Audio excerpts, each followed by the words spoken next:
Chapter 6, number 23, something called mechanical advantage. This is how your mechanic gets your engine out of your car block.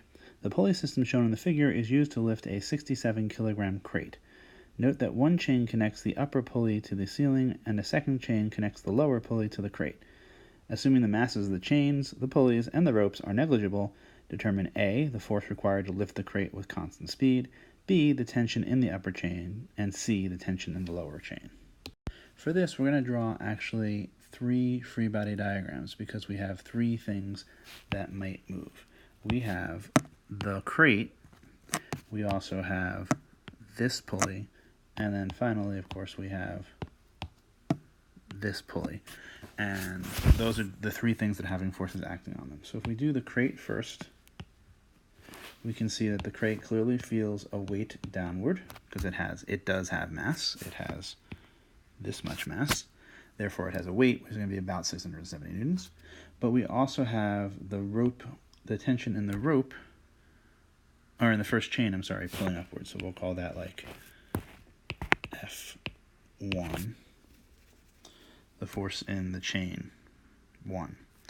And then we have pulley 1, and we feel by Newton's third law the chain must be pulling it down at the same strength, right? It's essentially acting on the lower block, so the lower block is acting on it. And then we have the ropes. And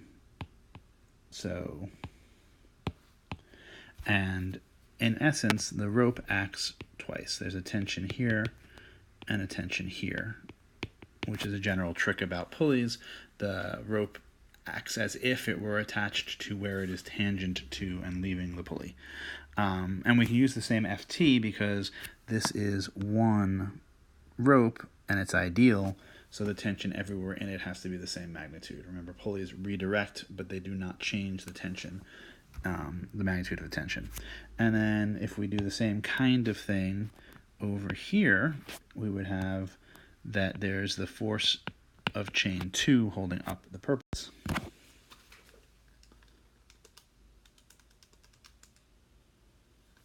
$660.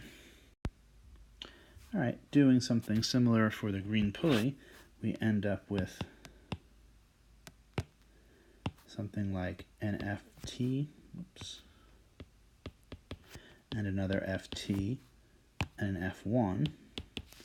And in this case, if upward is positive, the first FT is positive, the second FT is also positive, but now F1 is negative, but they still sum to 0, which means 2FT has to equal F1. Or FT is 330 newtons, because this was 660 newtons. All right, so the tension in the rope is 330 newtons. By the way, that answers part A, since the force we need to pull with is also the same as the tension in the rope. I guess we'll see that in a little bit. All right, let's clear out a little bit more room for ourselves. And we say, looking at the purple guy, now we have F2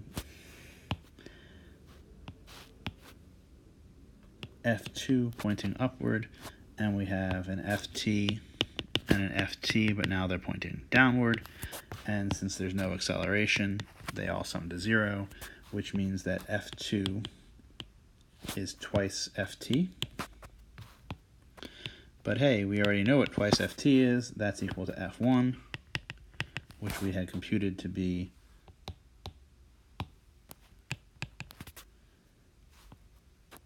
660 newtons. And then I guess for final proof of concept, let's consider the force we need to exert. So if we think of the piece of rope that we're holding, which gets no particular figure, so I'll just put a little thing here. That's the piece of rope I'm holding. It's being pulled up at FT, and it's being pulled down by the force that you're exerting, F. Because it's massless, it doesn't have an FG associated with it. Same true actually for our two pulleys. These are also, there's an FG that's 0 and an FG that's 0 there. And now there's an FG that's 0 here. And so we're left with that the force that I pulled down with and Ft pointing upward. But since F is pointing down, we'll put a minus sign, and that equals 0.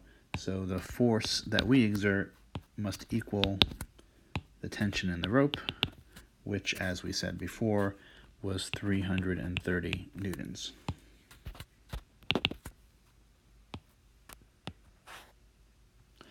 So we find that the answer to A is 330 newtons, but the answer to B and C are the same, and they're 660 newtons.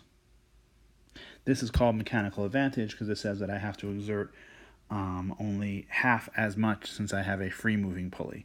And in general, the idea is if I have n free-moving pulleys, then I have to exert 1 over n of the force to hold it level. And that's how cars, for instance, they lift really huge engines with very little input. The actual thing is kind of complicated. The mechanical advantage for more than two things is staggeringly complicated and eventually gets fragile, which is why people don't use this to just super amplify their strengths.